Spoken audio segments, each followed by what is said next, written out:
Bom, pessoal, acho que já podemos iniciar a nossa conversa da noite. Mais uma vez, sejam todos muito bem-vindos. É um prazer dividir esse momento com vocês mais uma vez.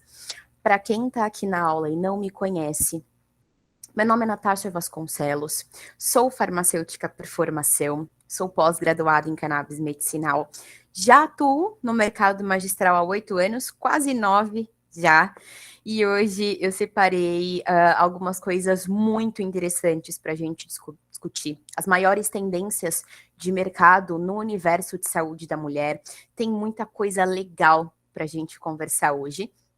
Então, para abrir a nossa conversa, até para dar o tom da nossa discussão, eu escolhi abrir nossa conversa com um vídeo.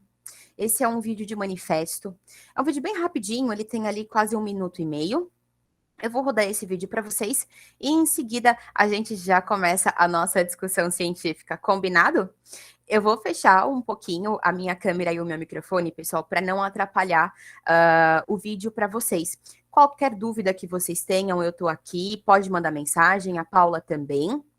E durante a nossa apresentação, quaisquer dúvidas que venham a surgir, por favor, coloquem as dúvidas no chat, porque ao final da apresentação eu vou responder dúvida por dúvida que vocês tiverem, tá? Então, bora lá? Uma excelente noite a todos, pessoal.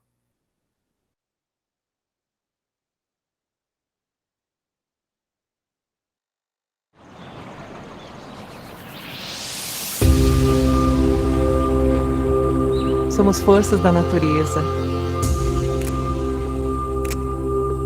A melhor versão de nós. Bem vividas, de bem com a vida e cheias de vida.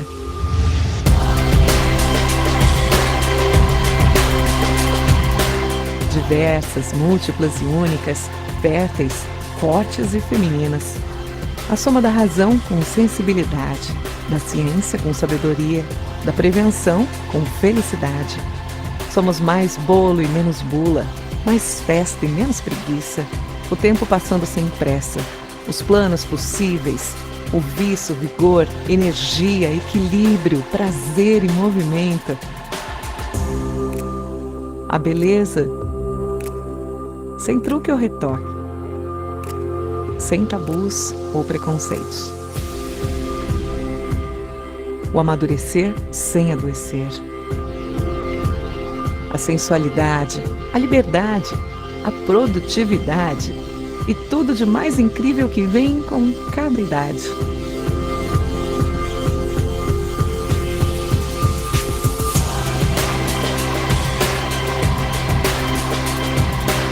Hormona, mais vida aos seus futuros anos de vida.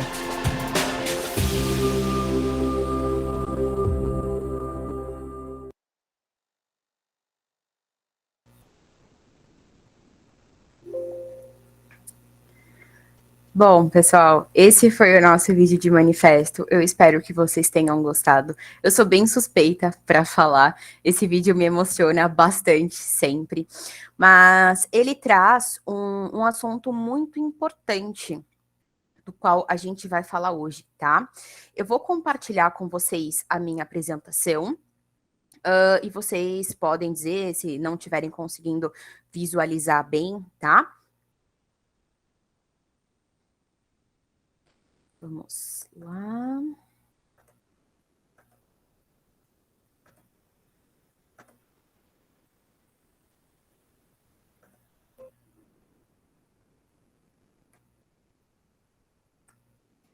Aqui apareceu, Nath.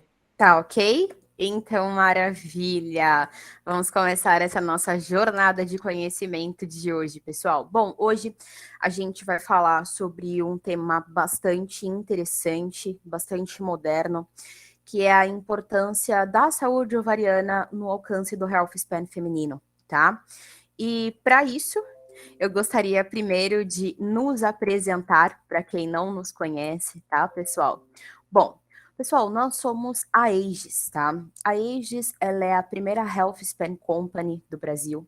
Então, ela é a primeira empresa focada em Health Span, que quer dizer que nós somos focados em fazer com que as pessoas vivam mais saudáveis por mais anos na vida delas, tá? E a Aegis, ela é uma empresa um pouco diferente do que a gente vê no mercado. A Aegis, ela traz um ecossistema interligado, onde nós pesquisamos, desenvolvemos e comercializamos compostos bioativos direto da natureza para a bancada da farmácia, tá? Então, a Aegis, ela dá voz à ciência brasileira, voz aos cientistas brasileiros.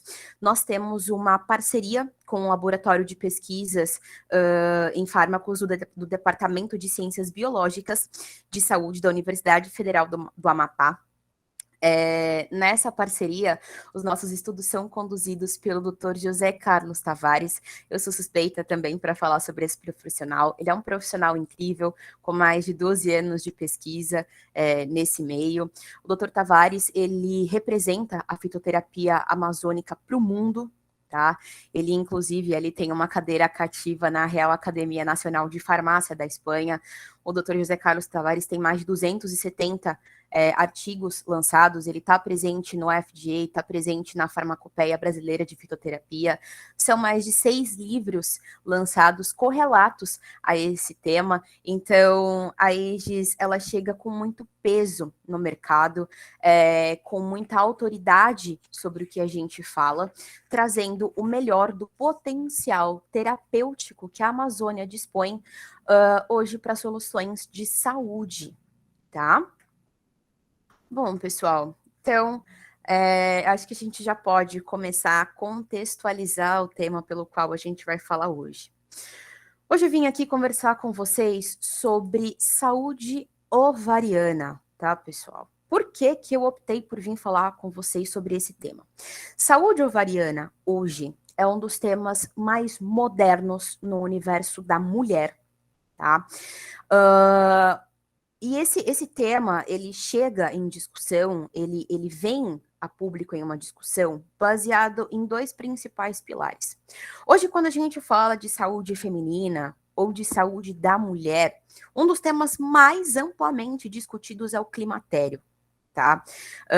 Se vocês forem ver sobre as principais revistas de posicionamento, tanto científicos quanto econômicos, elas discutem o cenário do climatério feminino, do envelhecimento feminino, porque a mulher, ela tomou um protagonismo muito importante no cenário dos dias atuais que a gente vive, né? E isso faz com que sejam discutidos os desafios que ela encontra ao longo desse processo de envelhecimento, onde ela não deixa de ter esse protagonismo. Então, apesar de envelhecendo, ela continua trabalhando de forma multifacetada, para uma empresa, para si própria, para a família, sendo mãe, sendo filha, enfim, é uma infinidade de papéis que muitas vezes gera aí uma sobrecarga biológica, né? Então, quando a gente fala de discutir esse processo longevo e fazer com que essa mulher tenha muito mais qualidade de vida, a gente precisa também olhar para uma outra faceta desse cenário. Quando a gente discute dias atuais, a gente também está discutindo um cenário pós-pandêmico, tá, pessoal? Se é que eu posso dizer dessa forma já. E quando a gente fala desse cenário pós-pandêmico, cria-se uma grande demanda, principalmente porque a prevenção, ela assume uma posição de protagonismo frente ao tratamento.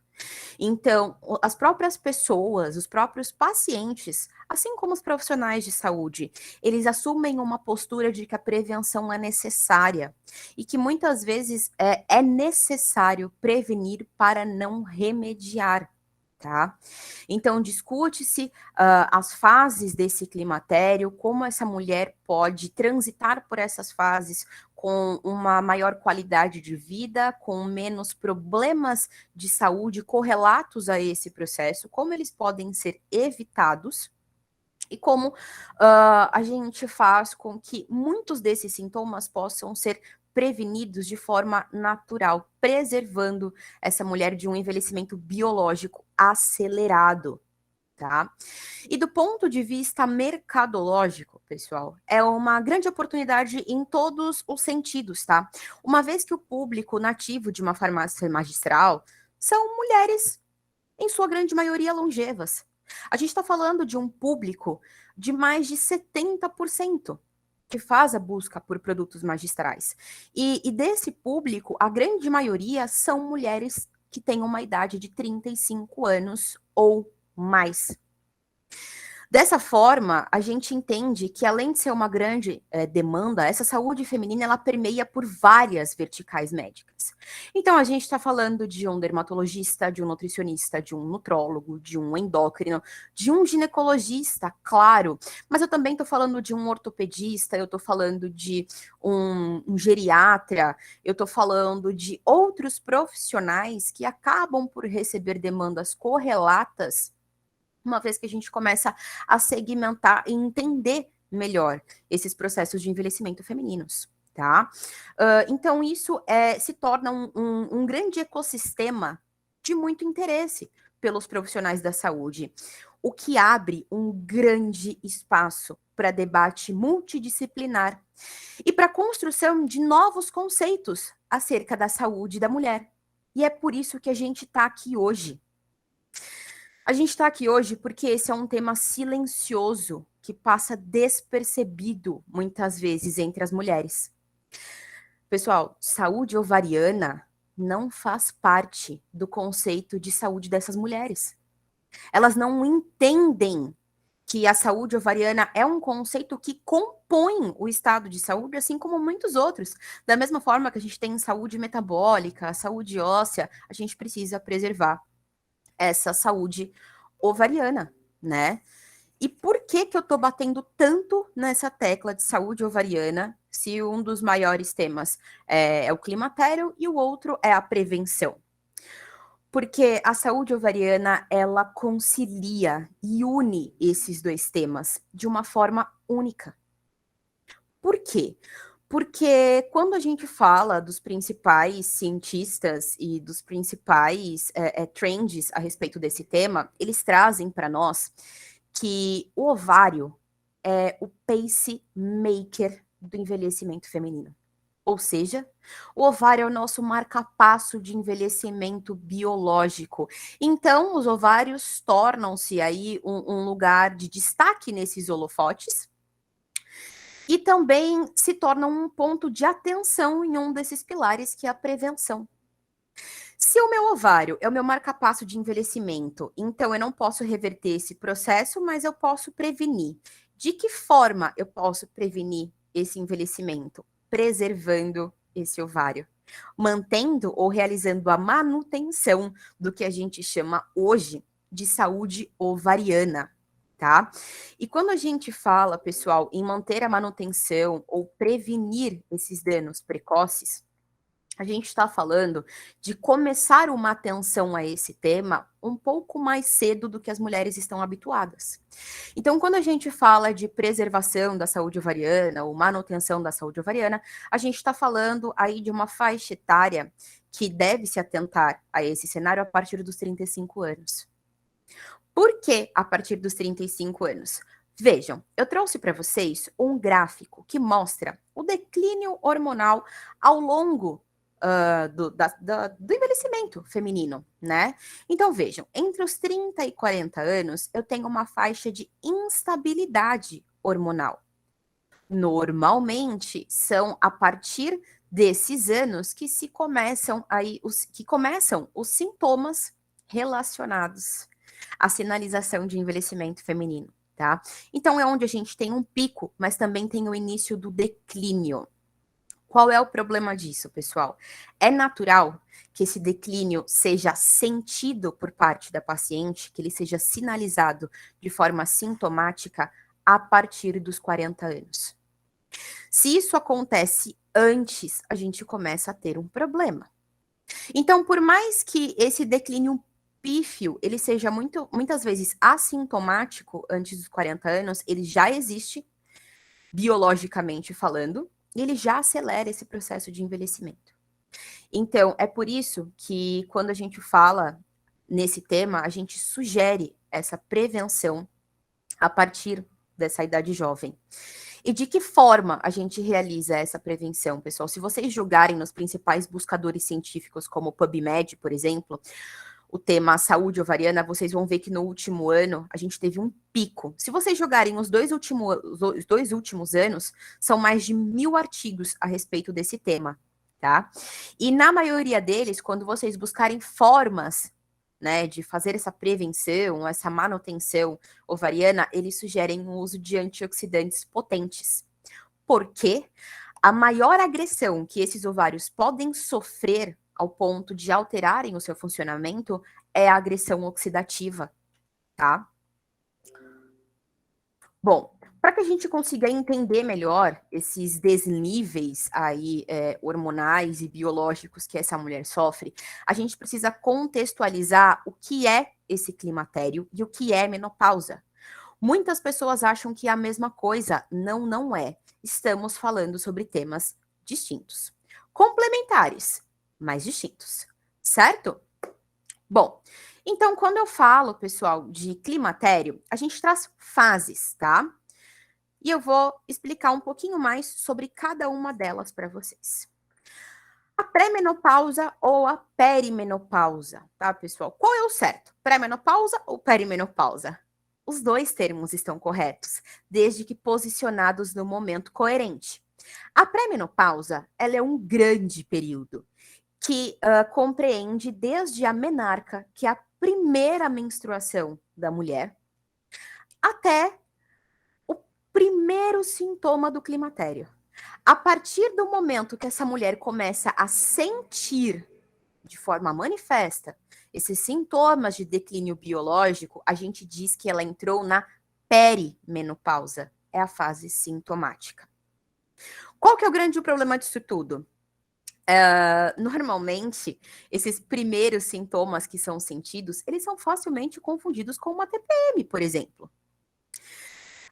Não é nesse momento que essa mulher vai ter um fogacho violento, por exemplo, ou uma onda de sudorese noturna, um rubor, um flush facial, não é. São sintomas sutis, característicos de declínios suaves. Então, essa mulher vai ter uma alteração de pele, por exemplo, ela começa a perceber que a pele dela já não é mais como era antes. Falta colágeno, a gente fala, né? É a fase da falta de colágeno. Ou essa mulher começa a ter perturbações de sono, ela já não tem a mesma qualidade de sono que ela tinha antes, ela já não tem a mesma vitalidade que ela tinha antes. É muito comum a gente ouvir de mulheres nessa fase aí, entre 35, 40, 45 anos, que o corpo já não responde da mesma forma. É sobre esse declínio que a gente está falando. Então, mudanças sutis de humor, instabilidades de libido, alterações sutis de composição corporal. Estamos falando dessa passagem para a perimenopausa, tá, pessoal? Quanto tempo essa fase pode durar? Essa é uma pergunta bastante abstrata.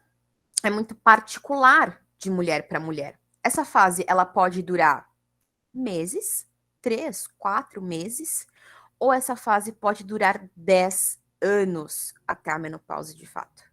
Em média, essas mulheres passam 4 anos sintomáticas em perimenopausa, com os seus sintomas avançando em intensidade, até que essa mulher chegue de fato ao marco da menopausa. Importante a gente contextualizar aqui, tá, pessoal? Muitas pessoas acham que a menopausa é uma fase. A menopausa não é uma fase. A menopausa é um marco. Da mesma forma que a menarca é a primeira menstruação feminina, a menopausa é a última.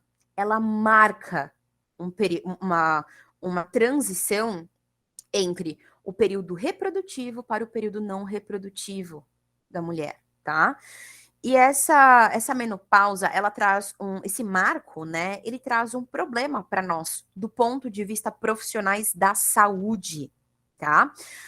Qual que é esse problema? Eu nunca sei quando ela tá chegando, eu só sei quando ela já passou. Eu sempre vou realizar um diagnóstico retrógrado. Por quê?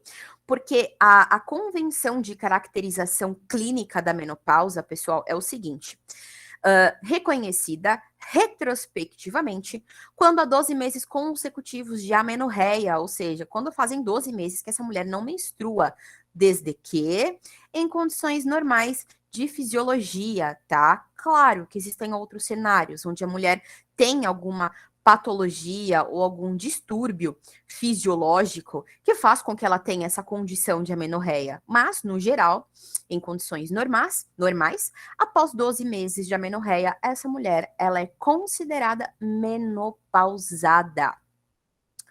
Qual que é o grande prejuízo aqui, pessoal? Normalmente, a menopausa se dá por declínios de estradiol, que tem uma função muito importante no nosso organismo, extremamente importante.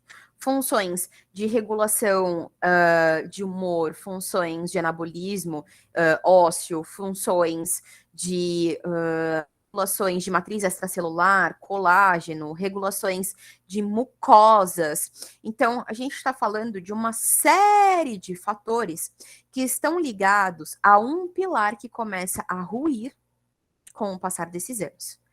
Então, se eu só consigo reconhecer essa menopausa 1 ano depois que ela aconteceu, eu sempre vou estar com 1 ano de delay de prejuízo em relação ao tratamento dessa mulher. Quando eu percebo que ela menopausou, eu já estou 1 ano atrasada nesse tratamento. Eu já tenho 1 ano de prejuízo fisiológico, tá? Bom, dada a menopausa, a gente entra aí num cenário que se dá até o final da vida da mulher, que é o pós-menopausa. Aqui, pessoal, eu sou obrigada a discordar de alguns autores, tá? Muitos autores caracterizam a pós-menopausa como um período que compreende aproximadamente 10 anos após a menopausa feminina. Eu discordo. Essa mulher, ela não vai voltar a produzir hormônios ovarianos, tá? Então, ela não vai retornar ao estado biológico que ela tinha antes. A diferença é que, com o passar dos anos, esses sintomas característicos de pós-menopausa, eles começam a ser descaracterizados como pós-menopausa e caracterizados como uma série de outras patologias. E essa mulher começa a ser redirecionada a profissionais especialistas. A questão é que se a gente ainda tivesse esse olhar integralista sobre a saúde da mulher, entendesse o cenário biológico que ela passa, compreendesse esse desequilíbrio hormonal que acontece, que traz esses prejuízos fisiológicos, talvez fosse muito mais fácil da gente equalizar esse metabolismo novamente, tá, pessoal?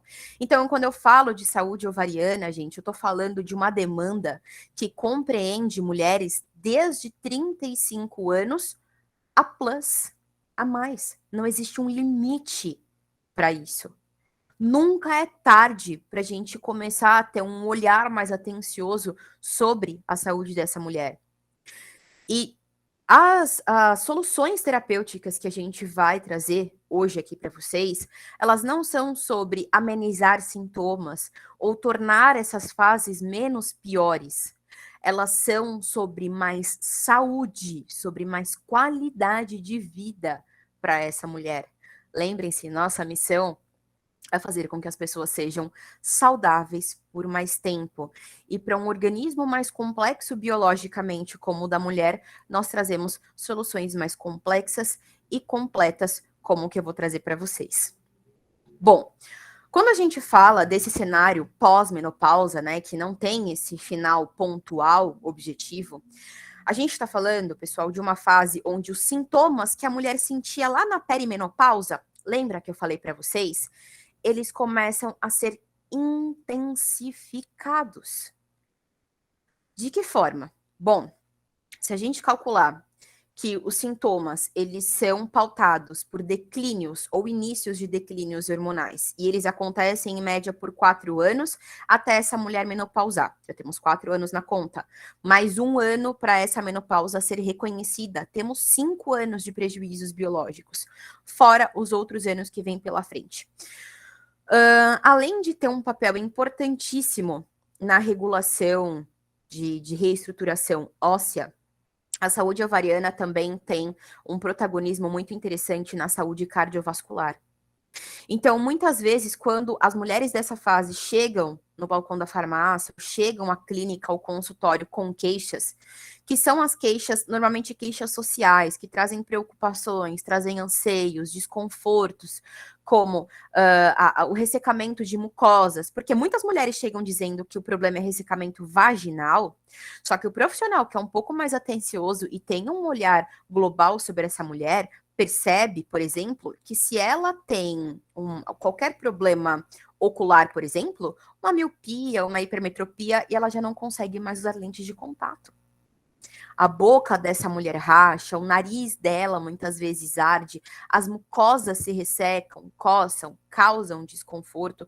Claro que o ressecamento vaginal, ele é muito mais evidenciado, porque muitas vezes afeta a vida da mulher no todo, a vida matrimonial, a vida dela como mulher, enfim. A questão de queda da libido também é muito queixosa entre as mulheres, a questão de mudanças de humor, a questão de insônia, que muitas vezes é caracterizada pelas ondas de calores e sudoreses noturnas. Muitas vezes essas pessoas chegam para essas mulheres, gente, e falam: nossa, porque você é muito estressada, porque você não dorme, porque só que ninguém se preocupa em perguntar para essa mulher o porquê que ela é assim. Se ela tem ondas de calor e sudorese noturna, ela não dorme. Se ela não dorme, quem vai estar de bom humor? A privação de sono leva a condições extremamente inflamatórias que geram outros problemas. Então a gente começa a ter uma bola de neve se formando que afeta desde um funcionamento biológico básico, como o risco cardiovascular, até um dano sobre a autoestima dessa mulher, porque ela tem um ganho de peso, ela tem uma mudança da composição corporal, ela ganha gordura visceral. Então, é sobre isso que a gente vai falar hoje. Não é só sobre um fogacho, ou sobre uma sudorese, ou sobre o climatério. Não é isso. A gente vai falar sobre todos esses pilares de atenção que compreendem esse universo. Então, quando a Aegis olhou para todo esse apanhado de dores das pacientes, assim como as dores dos profissionais da saúde, que enquanto uma paciente se queixa de fogacho, o profissional da saúde está preocupado com o coração dessa paciente. Ele está preocupado com possíveis placas de ateroma se formando, com a densidade mineral óssea dela caindo, com o cálcio livre circulante no organismo. Então, olhando para esse cenário, a Aegis conseguiu discernir e delinear aí 4 grandes objetivos, né, de manejo. Quando a gente desenvolveu o Hormona, a gente olhou para esses 4 universos como formas de trazer maior conforto e qualidade de vida, além de segurança de saúde para essa mulher. Quais são esses pilares, tá, pessoal? Claro, a saúde hormonal, ela é um dos pilares principais, porque também é uma das grandes causadoras de todo esse desequilíbrio biológico que a gente fala, tá? Mas eu também preciso olhar para o grande risco de saúde que essa mulher corre, que é a saúde cardiovascular. Não posso deixar de olhar para a estética corporal, que é uma demanda latente recorrente dessas mulheres. Elas precisam também ter esse pilar de atenção, faz parte, né, de trabalhar a saúde da mulher como um todo, esse apanhado que a gente chama de saúde feminina.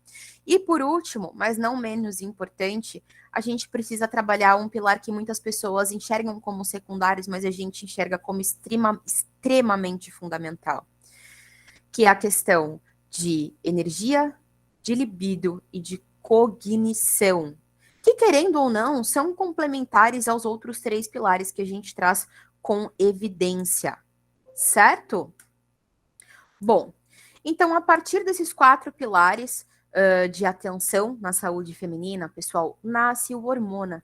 O Hormona, ele é um composto bioativo, um complexo de bioativos amazônicos, onde é contido majoritariamente geranil, geraniol, delta-tocotrienol, daidzeína, genisteína, C3G, que é a cianidina 3-glucosídeo, e ácido gálico. O Hormona, pessoal, ele é um produto que conta com alta biodisponibilidade, apesar de origem vegetal, porque ele tem essa biodisponibilidade garantida pela tecnologia patenteada Evolve, Quem já conhece a Aegis, conhece o nosso outro produto, que é o Chronic, sabe que ele chegou no mercado com essa tecnologia, que favoreceu muito os resultados terapêuticos que ele apresentou. Agora também tem a segurança de ter essa tecnologia aplicada ao hormona. A tecnologia Evolve, gente, é uma tecnologia que faz com que esses ativos tenham melhor biodisponibilidade, entrega direcionada nesses sítios de ação, liberação gastrointestinal, proteção ácido-resistente. Quer dizer que eu não tenho que me preocupar se esses bioativos vão ser destruídos pelo ácido estomacal dessa paciente. Não preciso me preocupar com o tipo de cápsula que eu vou administrar para essa paciente, né? A Evolve, ela já faz esse trabalho, garantindo, inclusive, maior estabilidade e shelf life, né? Uma vida de prateleira para esse produto.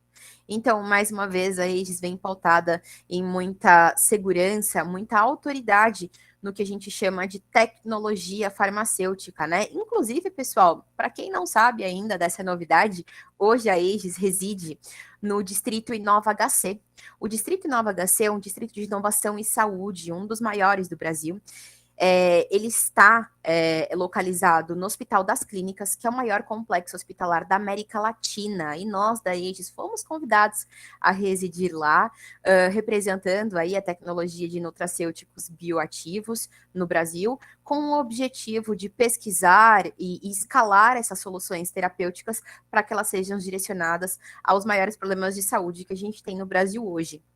Então, fica também o convite para quem quiser nos conhecer, entre em contato, vai ser um prazer recebê-los lá e apresentar todo o trabalho que a gente realiza aí em prol de pesquisas e desenvolvimentos. Mas, voltando aqui para o nosso hormona, pessoal, então eu tenho um produto que é composto de bioativos pensados para atuarem sinergicamente, trazendo um alto potencial terapêutico, não só nos sintomas desse declínio de saúde, mas também pensando numa prevenção de sintomas precoces ou num prolongamento dessa saúde ovariana. Por que que isso é importante, pessoal? Mais uma vez frisando para vocês, uma vez que eu previno esses danos, eu estou prevenindo envelhecimento biológico precoce, tá? Hoje, as pessoas não querem mais envelhecer de qualquer forma, elas optam por envelhecer com saúde. E esse é o nosso propósito dentro do universo feminino com o Hormona, tá? Bom, para a gente conseguir trabalhar esses universos, né, esses 4 universos que eu trouxe para vocês como pilares de desenvolvimento do Hormona, a gente trabalha com 4 principais pilares bioquímicos, né? Vamos dizer assim. Eu sei que a gente tem muitas pessoas aqui na chamada de formações diferentes, mas como eu tenho também profissionais da saúde, pessoal, eu vou entrar num detalhamento leve bioquímico aqui, só para que vocês possam entender um pouco mais da grandiosidade dessa ação do Hormona, mas também sintam-se à vontade para fazer seus questionamentos para a gente sanar no final da aula. Tá bom? Então, peço licença para o pessoal que está assistindo para a gente poder fazer essa explanação mais bioquímica. Bom, pessoal, o primeiro pilar do mecanismo de ação do hormona é o pilar antioxidante, claro. Eu estou falando de preservar essa saúde ovariana, ou seja, de manter esse ovário em atividade por mais tempo, blindando ele desses danos que são causados principalmente por estilos de vida não adequados, tá? Então, o hormônio, ele conta com a ação antioxidante tanto do geranil-geraniol, que vai estimular a síntese de coenzima Q10 intracelular, tá? Endógena, com a atividade antioxidante do delta-tocotrienol, que é 50 vezes superior ao alfa-tocoferol, assim como uma ação antioxidante complementar e sinérgica de outros bioflavonoides que contém aí no hormona, tá? Então, de antioxidante, eu posso dizer para vocês que vocês estão muito bem atendidos com excelência. E é interessante a gente falar que essa ação antioxidante, pessoal, por mais que ela tenha uma força ovariana muito grande, ela também se estende a outros tecidos e outros mecanismos do nosso organismo, tá? Então, essa ação antioxidante, ela vai, sim, refletir em benefícios de pele, benefícios metabólicos, benefícios músculo-esqueléticos, assim como benefícios estéticos no geral, né? Não só de pele, mas de cabelo também, enfim. Bom, como segundo pilar, a gente tem a ação anti-inflamatória. Esse é um assunto muito legal, pessoal. Esse desequilíbrio, né, gerado aí por essa fase de declínio hormonal da mulher, essa instabilidade, ela gera uma fase pró-inflamatória para essa mulher. Então, a mulher que passa pelo climatério, ou já passou pelo climatério, ela está inserida num cenário pró-inflamatório por natureza. Se você somar isso aos fatores que a gente citou agora, de privação de sono, estresse, má alimentação, enfim, a gente tem um caos inflamatório instalado. O que muitas vezes é, inclusive, um entrave para o resultado esperado numa TRH, por exemplo. Né? Eu preciso fazer uma largada anti-inflamatória com essa mulher, preparar essa mulher para ela receber um TRH, por exemplo, né? A ação anti-inflamatória do hormona, ela é muito estratégica, porque ela é seletiva. Eu tenho uma ação anti-inflamatória, pessoal, que ela não interrompe a cascata inflamatória. Ela modula essa cascata inflamatória. Lá, eu tenho bioativos que realizam a supressão dos principais fatores inflamatórios agressivos. Eu até brinco que eles são os hooligans da inflamação. São os desordeiros, os causadores do caos inflamatório. Quem são esses sinalizadores? TNF-alfa, kappa-beta, inflamassoma. Então, em cima desses marcadores, eu tenho uma supressão. Em contrapartida, eu tenho bioativos que fazem a modulação de interleucinas, para que esse processo inflamatório natural aconteça, sim, diariamente, como deve acontecer. Porque é a partir desse processo inflamatório, pessoal, que eu tenho renovação e reparação celular. É a partir desse processo inflamatório que eu tenho reparação muscular, principalmente. A gente tem que lembrar que a sarcopenia é uma das dores do climatério, que a osteoporose é uma das dores do climatério. E eu também tenho que lembrar que eu quero conseguir me satisfazer dessas ações anti-inflamatórias sem que eu interfira no sistema imune. Eu preciso que essa sinalização natural intrínseca continue avisando para o meu sistema imune sobre patógenos invasores oportunistas, por exemplo, que é um dos grandes problemas quando a gente usa esses anti-inflamatórios de prateleira tradicionais, né? Eu não tenho essa sinalização, então eu fico vulnerável e exposta. Com o hormônio isso não acontece. Eu tenho uma modulação saudável, precisa e estratégica desse perfil inflamatório para que ele traga muito mais benefícios do que efeitos colaterais, tá? Bom, uma vez que a gente já tem uma ação antioxidante e anti-inflamatória acontecendo, equilibrando essas gangorras metabólicas primordiais, equalizando esse metabolismo, falta eu olhar para mais dois pilares de extrema importância. O primeiro deles é a performance mitocondrial.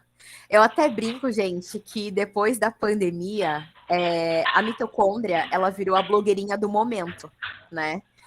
Tudo agora é sobre mitocôndria. As pessoas conseguiram entender, de fato, a grandeza bioquímica dessa organela. Até antes da pandemia, eu brinco que as mitocôndrias estavam abandonadas à própria sorte. E, de repente, elas são a pauta do momento, com certeza.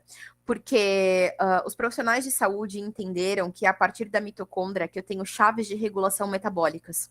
Então, é como se ela fosse um mini processador celular ali, um mini centro de controle, ao passo que ela também é a minha mini usina de energia. Eu estou falando de uma organela, gente, que ela é encontrada aí em torno de 2.500 unidades por célula. E que, naturalmente, foi danificada pelo vírus que ainda está em circulação, né? Então, faz-se estritamente necessário que eu mantenha a manutenção dessa organela ao longo do envelhecimento dessa mulher. Até porque, naturalmente, essas organelas já sofrem com fadigas e danos causados biologicamente, né? Principalmente por um caos inflamatório aí, ou uma gangorra metabólica em desproporção. Quando a gente fala de performance mitocondrial, o Hormona trabalha fornecendo substrato de consumo mitocondrial para que ele seja convertido em produtos estritamente necessários, principalmente relacionados aos 5 pilares do reflexo do envelhecimento feminino, que são a produção de energia, a manutenção muscular, a manutenção de colesterol, a manutenção de hormônios e a manutenção cognitiva, tá? Todos esses pilares de manutenção metabólica partem naturalmente da mitocôndria. O que o Hormona faz é dar condições e substratos para que esses processos ocorram da melhor forma, tá? De que forma? Entregando geranil e geraniol para essa via, que também é conhecida como via do mevalonato ou rota do mevalonato. E muitos profissionais que estão aqui vão compreender essa rota como a rota das estatinas, tá, pessoal? Aqui a gente também entra numa seara muito importante. As estatinas e os bifosfonatos, o ácido zolendrônico da vida, são as prescrições mais amplamente realizadas para as mulheres nessa fase. Grosseiramente dizendo, essa mulher para de realizar a produção hormonal, mas continua realizando a produção de colesterol. E esse colesterol tem que ir para algum lugar, normalmente para um lugar onde eu não gostaria que ele fosse. Porque ao mesmo tempo que eu tenho essa sobrecarga de produção colesterolêmica, eu também tenho uma queda de produção óssea acontecendo, uma exacerbação de destruição óssea acontecendo, que faz com que eu tenha cálcio livre nesse organismo. Pessoal, esse fator cálcio livre mais produção exacerbada de colesterol mais cenário inflamatório é igual a risco cardiovascular, tá? Então, faz-se necessário que eu faça essa regulação. E por que esse cenário de estatinas torna-se tão grave junto com esses bifosfonatos, uma vez que são problemas latentes e violentos nesse cenário de saúde? Porque são fármacos que realizam bloqueios mitocondriais. E isso traz prejuízos muito maiores, mas de proporção muito maiores para essa mulher. Então, além de não ajudar, eu ainda estou atrapalhando, sabe? Ah, Natasha, então você está dizendo que essas mulheres não devem tomar estatinas ou que não devem tomar bifosfonatos? Jamais. Eu não posso opinar em protocolos de colegas de profissão. O que eu posso dizer, tanto para outros profissionais quanto esses colegas de profissão, é que a qualidade de vida não é mais uma escolha versus o uso das estatinas ou dos bifosfonatos. É possível manter essa terapêutica padrão sem que essa mulher seja acometida por esses efeitos colaterais não desejados, tá?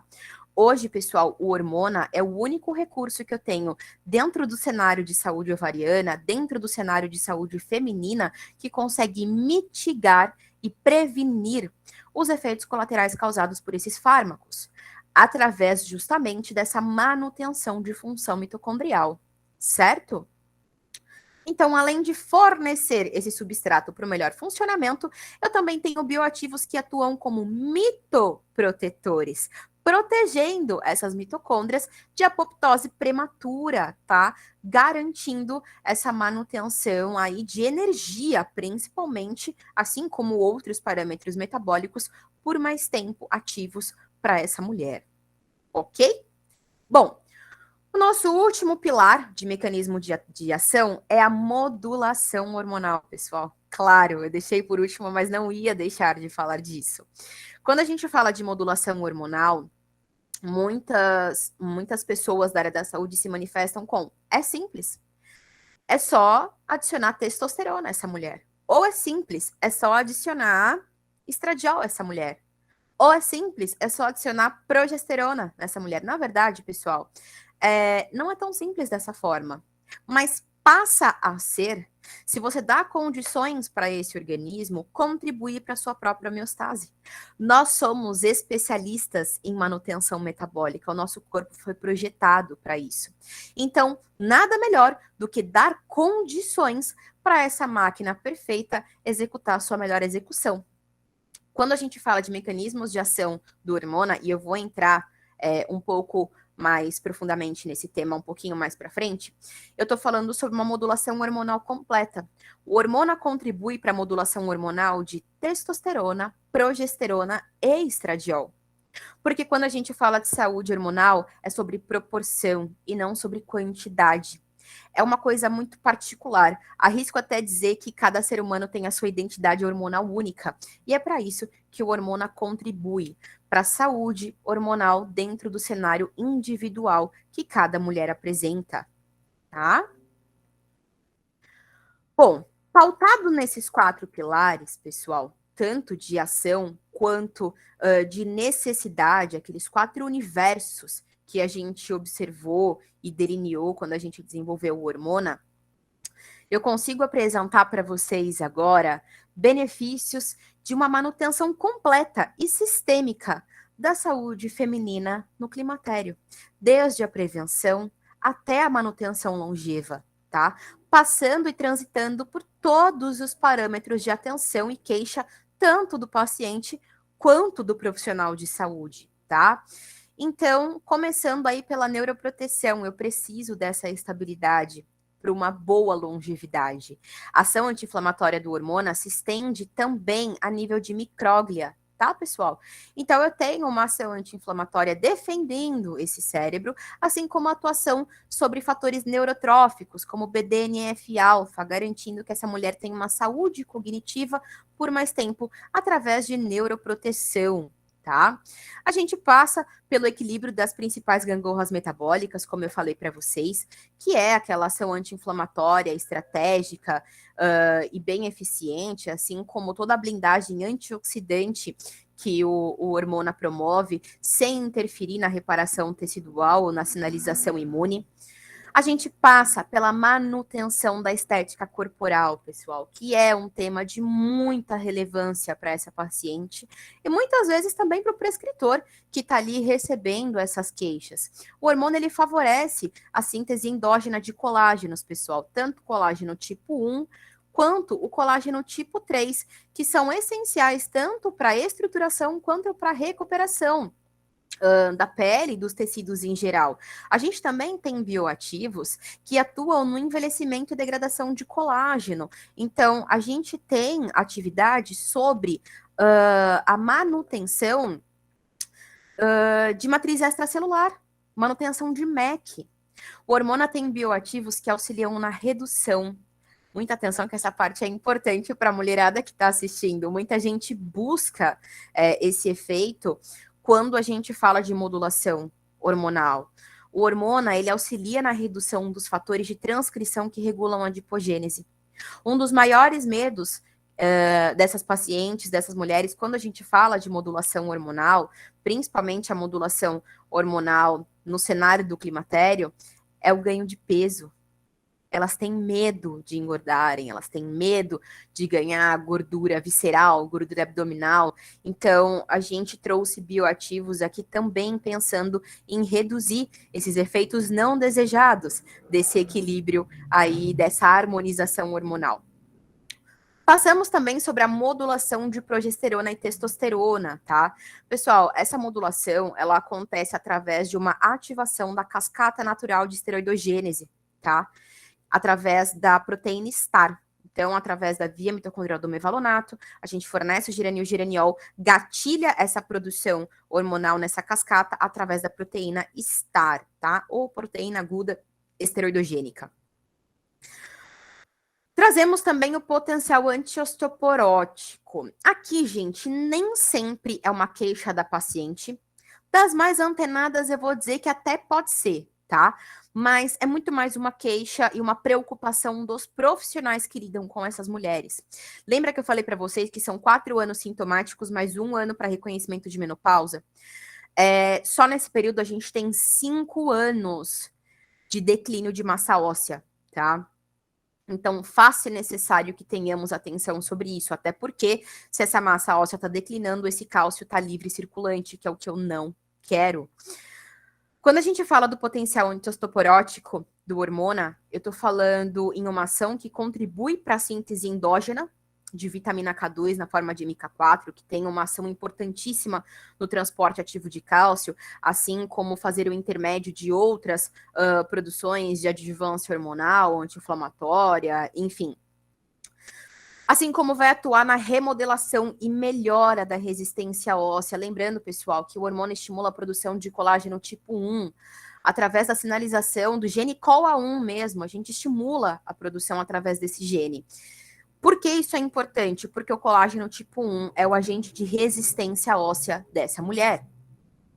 Durante muito tempo, a gente ouviu falar que essas mulheres que estão no climatério deveriam tomar cálcio. Na verdade, isso é uma faca de 2 gumes. O que essa mulher precisa é garantir a resistência óssea da densidade que ela tem e evitar que esse cálcio seja desprendido numa destruição veloz, tá? E é nesse sentido que o hormônio vai atuar, mantendo essa manutenção por mais tempo, estimulando a produção óssea e controlando a destruição para que ela seja necessária e saudável, tá? Garantindo resistência através do colágeno tipo 1. Bom, passamos pela manutenção das regulações vasomotoras, claro, uma das maiores e mais clássicas queixas do climatério, que é a questão dos fogachos, de calores noturnos. Então, o hormônio vai amenizar a intensidade desses sintomas, além de mitigar a sudorese nas extremidades de membros superiores e inferiores, que causa muitas vezes transtorno para essa mulher, não só na hora do sono, mas socialmente falando também. Esses fogachos, os flushes faciais, essas ondas de sudorese excessivas, fazem com que essa mulher destoe do ambiente e fique nítido para as pessoas que ela tá numa fase diferente, que ela tá em alguma fase do climatério. E normalmente as mulheres se sentem incomodadas. Não deveriam, porque é uma fase extremamente normal. Esses dias a Cláudia Raia até gravou um story onde ela passa se abanando assim, né, com uma bolsa. Ela fala: o que que é? O que você tá olhando? É fogacho. Nunca ouviu falar, não? Chegou para mim e vai chegar para você também. Ou seja, é natural, gente. A gente precisa ter mais naturalidade com processos biológicos. Mas o hormônio também vai atuar em cima desse cenário, mitigando esses sintomas, uma vez que a gente atua aí na modulação de estradiol também. Então, a gente vai mitigar esse aparecimento, assim como de outros sintomas correlatos que também estão ligados à modulação de estradiol, que é a questão de saúde sexual, né? Então, a gente atua na amenização do ressecamento das mucosas, tanto vaginal quanto oral, nasal, assim como um adjuvante na recuperação da atrofia vaginal, uma vez que você recupera a umidade de mucosas, você recupera também muitas vezes a elasticidade dessa mucosa e contribui para a melhora de libido, tá? Passamos também pela performance mitocondrial, como eu falei para vocês, a gente traz melhores condições de funcionamento para essa mitocôndria, assim como uma maior proteção aos danos que ela possa vir a sofrer, tá? Então, a gente vai sim estimular o aumento da produção de coenzima Q10 intracelular nessa mulher, para que eu não precise lidar com todos aqueles problemas clássicos de farmacodinâmica da ubiquinona, né? Eu tenho uma molécula gigante, uma passagem pequena, uma taxa de absorção e conversão menor ainda. Isso não acontece no hormônio, eu tenho um proveito muito maior, porque eu estou estimulando o meu corpo endogenamente a viver a sua melhor performance, inclusive do ponto de vista de produção de energia. Por último, mas não menos importante, pessoal, a gente vai falar mais sobre isso porque eu guardei uma surpresa muito legal para vocês em primeira mão aqui. A gente vai falar sobre saúde cardiovascular, tá?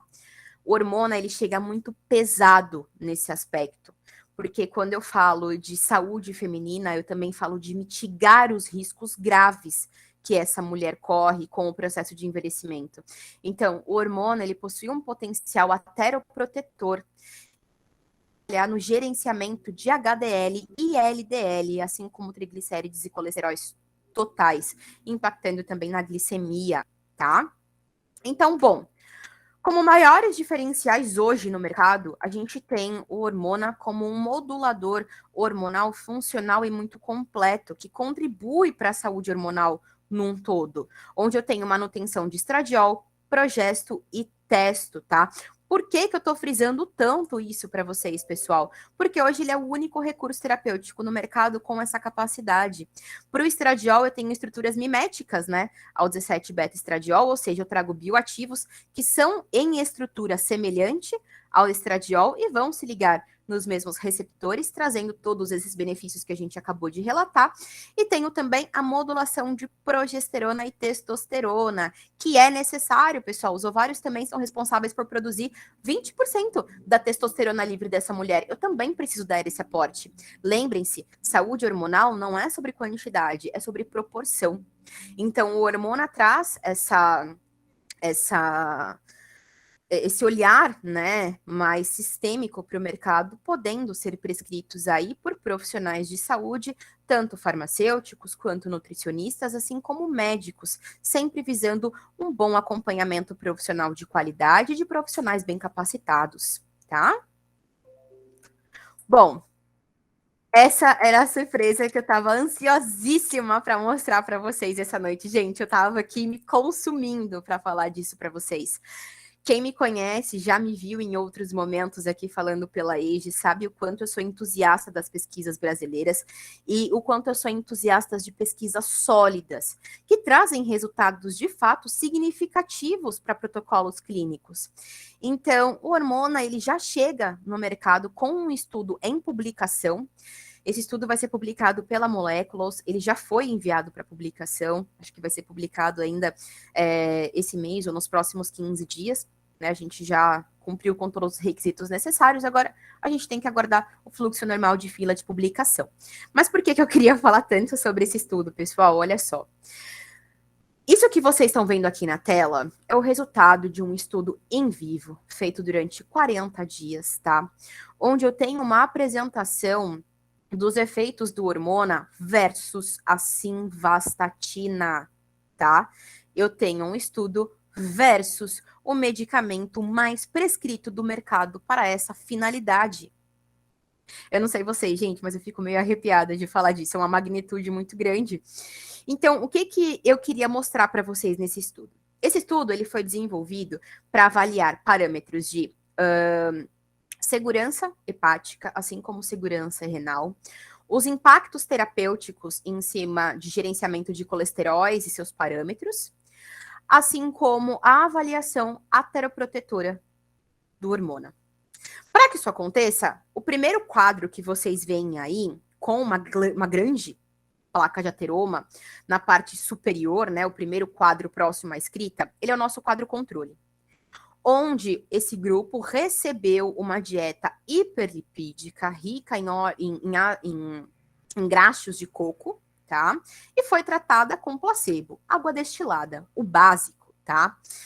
Na fotografia central superior, a gente fez um teste. Qual seria o resultado?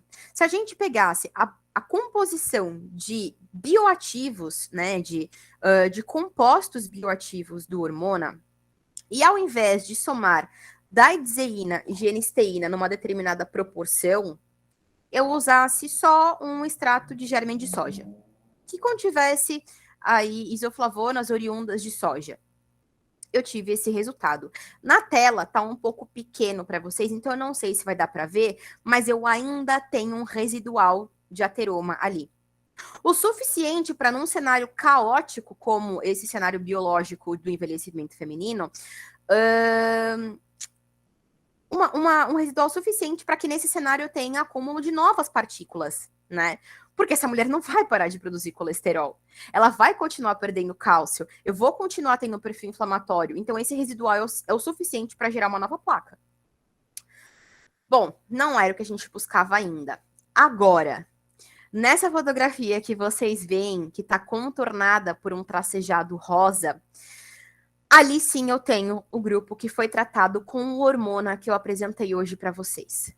Um hormona que ele tem os seus bioativos somados a uma concentração maior de daidzeína do que de genisteína, tá? Esse é o resultado que eu aguardei tanto tempo para mostrar para vocês. Uma artéria preservada, de calibre preservado, de morfologia e estrutura preservada e limpa, mesmo com uma dieta hiperlipídica, sem a utilização de estatinas, sem efeitos colaterais e com benefícios sistêmicos, tá? Na fotografia inferior, próxima à escrita, vocês vão ver um outro corte de artéria torácica, onde existe sim uma grande placa posicionada e existe também um espessamento de parede. Nesse grupo, a gente usou germen de soja, tá, pessoal? Só o germen de soja. Então, eu não obtive o resultado esperado. Na fotografia central inferior, eu tenho um grupo que foi tratado com o hormônio que eu apresentei para vocês hoje e a simvastatina. Por que que a gente traz essa foto? Porque uma vez que a simvastatina realiza um bloqueio mitocondrial e o hormônio realiza uma manutenção dessa mesma via mitocondrial, fazendo com que os processos bloqueados pela estatina continuem funcionando para que não seja gerado um efeito colateral, muitas pessoas me perguntavam sobre o conflito que isso geraria no resultado final de colesterol. Ah, Natasha, mas espera aí, vamos entender. Então, a estatina bloqueia, o hormônio desbloqueia para que tudo isso aconteça, e o colesterol? Na verdade, não é uma questão de bloqueio ou desbloqueio. O hormônio fornece esse substrato mitocondrial sem prejudicar o resultado final do colesterol. Por quê? Porque eu tenho uma ação antioxidante muito forte acontecendo, que preserva esse colesterol que é formado, além de um gatilhamento através da sinalização da proteína STAR, que vai fazer com que esse colesterol produzido seja empurrado membrana dentro da mitocôndria para que seja produzido aí uma nova molécula hormonal para essa paciente. Por isso que eu não tenho resultados prejudiciais ponto de vista de colesterol, né, clínico falando no final, nos exames clínicos, muito pelo contrário, eu vou ter uma melhora muito significativa. Por último, tá, pessoal, a última fotografia que tá abaixo da que tá contornada para vocês, eu tenho aí uma artéria de um grupo que foi meu grupo controle, que foi tratado só com a simvastatina, né? Eu tenho aí uma artéria limpa, mas de uma morfologia não muito preservada, mas limpa, né? Que é o efeito que todo mundo esperava desse medicamento. Então, qual que é a conclusão que eu quero mostrar para vocês desse estudo? O hormônio, ele trabalha as queixas do paciente, os riscos que essa paciente nem sabe que corre e culmina para uma maior qualidade de vida para essa mulher. Então, hoje, quando a gente fala de saúde ovariana, isso é sinônimo de health span feminino. Então, qual que é o impacto da saúde ovariana no health span todo? Ele é o pacemaker desse health span feminino, certo? Bom, pessoal, para a gente finalizar, dosagens usuais de protocolo desse nutracêutico, tá? O hormônio, pessoal, ele pode ser utilizado de 500 miligramas a 1 grama, tá? De forma comum aí, num protocolo tradicional, 500 miligramas numa dosagem de prevenção, para mulheres aí na faixa de 35, 40 anos, que ainda não estão sintomáticas ou com sintomas sutis, mas que já querem se prevenir, se preparar para essa fase que vem chegando. E eu posso transitar aí em dosagem de 750 até 1.000 miligramas em mulheres onde eu já tenho esse cenário pautado e mais acentuado, com um declínio hormonal instalado há mais tempo, tá? Então, eu posso usar, por exemplo, uma dose de 750, 2 doses de 500, uma dose de 1.000, fica a critério do prescritor, tá? Desde que dentro dessa janela de dosagem, essa quantidade pode ser fracionada em até 2 vezes ao dia. Então, a mulher pode tomar de uma vez só essa dosagem? De 500, 750, 1.000? Pode. Ela pode tomar isso fracionado em 2 vezes ao dia? Pode também. Fica a critério do profissional, tá, pessoal? Um plus para vocês aqui. Mulheres que treinam, mulheres de alta performance, mulheres que buscam qualidade de vida através da atividade física. O melhor horário para a gente posicionar esse hormônio, pessoal, é a partir de 2 horas após o exercício físico, tá? Por quê? Não é um período cabalístico. É porque a partir de 2 horas do exercício físico, eu também posso auxiliar na recuperação muscular dessa mulher, melhorando a performance física que ela terá ao longo desse período. Certo? Bom, pessoal, por hoje era só tudo isso que eu tinha para falar para vocês. Estou muito grata por esse período de conversa que a gente teve. É sempre muito bom compartilhar conhecimento. Eu sempre digo em todos os momentos que eu tenho para dividir essas informações com vocês que o meu propósito, assim como o propósito da Aegis, é difundir informações de endosso, de embasamento, atuais e necessárias da forma mais democrática possível. Eu só tenho a agradecer a todo mundo que ficou com a gente até agora, pessoal.